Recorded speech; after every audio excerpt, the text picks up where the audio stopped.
प्राचीन समय की बात है कि एक लकड़हारा था। वह बहुत निर्धन था। वह प्रतिदिन जंगल में जाकर लकड़ियां काट कर लाया करता था। दूसरे दिन उन लकड़ियों को बेचकर अपना निर्वाह किया करता था।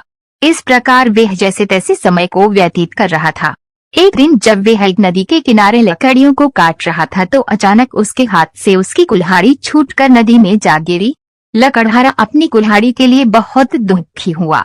वह सोचने लगा कि अब वह किस प्रकार अपने बच्चों का पेट पालेगा।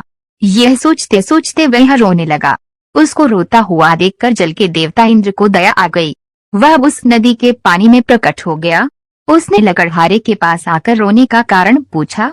लकड़हारे ने अपनी कुल्हाड़ी के बारे में बता दिया है कि किस प्रकार उसके हाथ से छूटकर पानी में चली गई है। अब उसके पास कमाने का कोई साधन नहीं। जल देवता ने पानी में छलांग लगाई और कुछ समय के पश्चात एक सोने की कुल्हाड़ी लेकर बाहर आया। लकड़हारा ईमानदार था। उसने सोने की कुल्हाड़ी को देखकर लेने से इनकार कर दिया।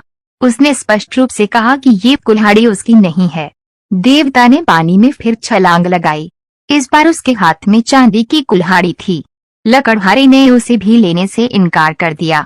देवता ने तीसरी बार पानी में छलांग लगाई। इस बार वह लोहे की कुल्हाड़ी को लेकर बाहर आया। लकड़हारे ने जब अपनी कुल्हाड़ी को देखा तो प्रसन्नता से फूला नहीं समाया।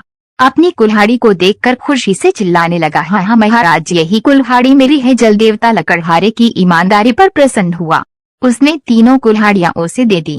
कद्वारा भी तीनों कुल्हाड़ियां पाकर बहुत प्रसन्न हुआ।